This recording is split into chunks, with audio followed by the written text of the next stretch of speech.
जब एक सांसद सुरक्षा मांगता हो तो इस राज्य का भला कौन कर सकता है। भगवान भरोसे यहाँ के विधि व्यवस्था है। माननीय Nitish Kumar ji law and order की समीक्षा करते हैं, उसमें दो दो उप मुख्यमंत्री है वह गायब होते हैं। यादव का मांग जायज बेबस है निश्चित रूप से। पप्पू यादव ने जो आशंका व्यक्त की है, तो बिहार में जो हो रहा है कोई भी जनप्रतिनिधि सुरक्षित नहीं है। कहीं मुखिया के पति की हत्या हो जा रही है, कहीं विधायक के, कहीं पूर्व मंत्री के पिताजी की हत्या हो गई है। अरे साहब, किसी को लोकतंत्र में अधिकार नहीं कि हत्या कर देना। देवेश चंद ठाकुर साहब ने जो आकांक्षाएं थी स्नातक के लोगों का, उनकी समस्याओं को उन्होंने दूर नहीं किया, सिर्फ मुंबई और दिल्ली करते रह गए और इस बार लोकसभा भी चले गए।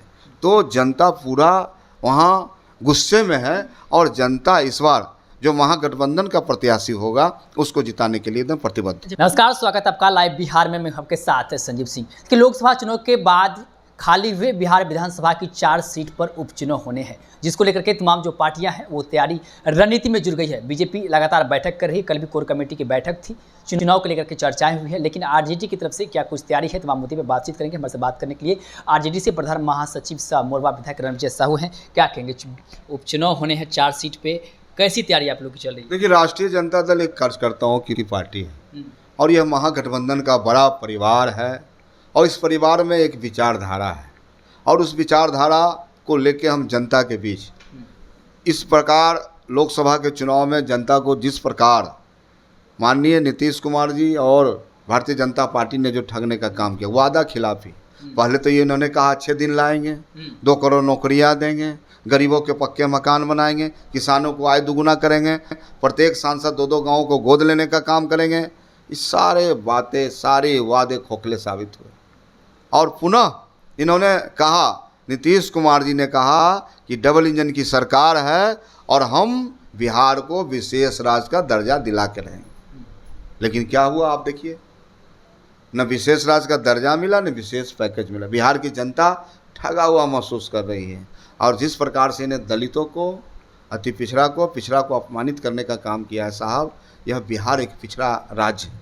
यहाँ आरक्षण का सीमा को बढ़ाया गया, सर्वसम्मति से बढ़ाया गया और केंद्र सरकार ने साजिश करके 9वीं सूची में शामिल नहीं करना, कहीं न कहीं करोड़ों जो पिछड़ा है, अति पिछड़ा है, दलित है, महादलित है, उनके सपनों को चकनाचूर किया है। इसलिए बिहार की जनता महान है और निश्चित तौर पे जो 4 उपचुनाव है उसमें मुद्दा होगा।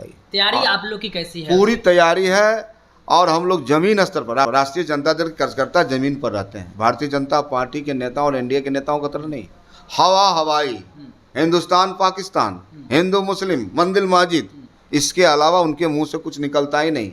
यानी पूरी तरह से ध्रुवीकरण करना चाहते हैं। लेकिन बिहार की जनता जो 4 सीट है, पूरी तरह से हम लोग लैस हैं, तैयार हैं और उनको हम 4 सीट हराने का काम करेंगे और महागठबंधन 4 सीट जीतेगी। महागठबंधन के कौन से दल की सीट पर चुनाव लड़ेंगे ये तय? या तो ये तो हमारे पार्टी के माननीय नेता तेजस्वी प्रसाद यादव हैं, माननीय लालू प्रसाद यादव हैं।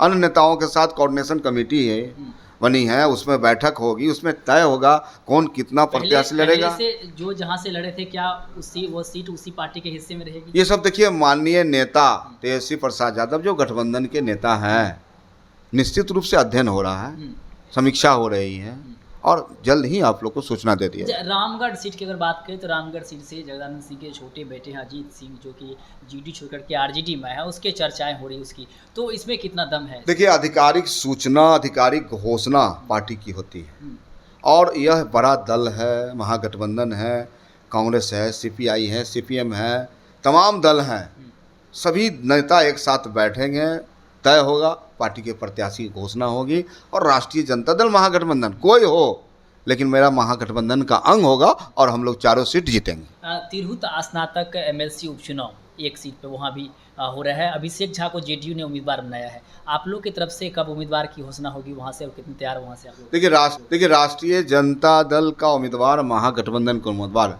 पिछले बार में हमने लड़ा था, तो 2 बार से हार गए आप लोग और हम मजबूती के साथ हम वहाँ से लड़े हैं। इस बार भी पूरी तैयारी है। तमाम राष्ट्रीय जनता दल के कार्यकर्ता, महागठबंधन के कार्यकर्ता लगातार मतदाता बनाने में लगे हुए हैं और हमें उम्मीद है कि जो जनता का मुद्दा है, देवेश चंद ठाकुर साहब ने जो आकांक्षाएं थी स्नातक के लोगों का, उनकी समस्याओं को उन्होंने दूर नहीं किया, सिर्फ मुंबई और दिल्ली करते रह गए और इस बार लोकसभा भी चले गए।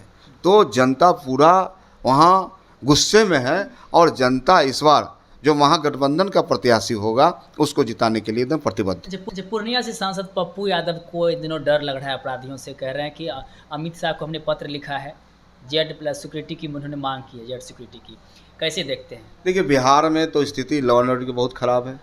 जब एक सांसद सुरक्षा मांगता हो तो इस राज्य का भला कौन कर सकता है? भगवान भरोसे यहाँ के विधि व्यवस्था है। माननीय Nitish Kumar ji law and order की समीक्षा करते हैं, उसमें 2 उप मुख्यमंत्री है वह गायब होते हैं। तो ऐसा प्रतीत होता है कि भारतीय जनता पार्टी के जो नेता हैं, शीर्ष नेता हैं, जदयू को शीर्ष नेता हैं, अपराधियों को संरक्षण दे रहे हैं। अगर अपराधियों को संरक्षण दे कौन रहा है? तो सत्ता में बैठे लोग हैं, वही संरक्षण दे रहे हैं और अपराधियों का मनोबल हाई है। अब बिहार में कोहराम मचा हुआ है। इन्हीं मुद्दों पर राष्ट्रीय जनता दल लगातार सड़क से सदन तक लड़ाई लड़ने का काम। अपराध को लेकर के सत्ता पक्ष कह रहे हैं आप लोग पे के जो सीएम थे आप लोग के समय में, उन पे आरोप लगा रहे हैं कि सीएम कार्यालय से जो है लीड किया जाता था, यहीं से। देखिए, ये लोग बेईमान लोग हैं। ये लोग थेथरोलॉजी में, हिंदी में कहावत है, जनता हर बातों को देखती है। आज बिहार में जो स्थिति नीतीश कुमार जी जो बना दिया, आज अपराधी के सामने में नीतीश कुमार जी गिड़गिड़ा रहे हैं, अधिकारियों के सामने हाथ जोड़ रहे हैं।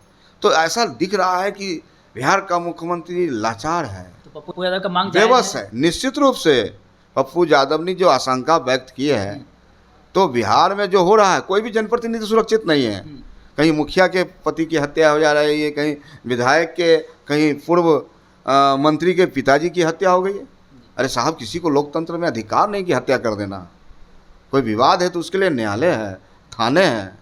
तो इस प्रकार से बिहार की स्थिति पूरी खराब है। चलिए, बहुत बहुत धन्यवाद बातचीत करने की। तो मेरे से बात ही करते हैं आरजेडी प्रधान महासचिव रणबीर साहू जी। इन्होंने पप्पू यादव के मांग का समर्थन किया और कह दिया कि बिहार में जब एक सांसद अपने आप को सुरक्षित महसूस नहीं कर रहा है तो आम जनता अपने आप को सुरक्षित महसूस कैसे करेंगे। साथ ही साथ लोकसभा चुनाव के बाद खाली हुए बिहार विधानसभा की 4 सीट पर उपचुनाव होने हैं, उसको लेकर के हमने बातचीत की है। उन्होंने कहा है कि सब बहुत जल्द जो है अपडेट सामने आएगी। हमारे जो नेता हैं तेजस्वी यादव, वो क्लियर करेंगे कि कौन कहां से चुनाव लड़ेंगे। और साथ ही साथ तिरहुत स्नातक MLC उपचुनाव को लेकर के भी हमने बात की है। तमाम सवाल के उन्होंने जवाब दिए हैं। आप भी सुन लेते क्या कुछ करते हैं, आप अपनी राय प्रतिक्रिया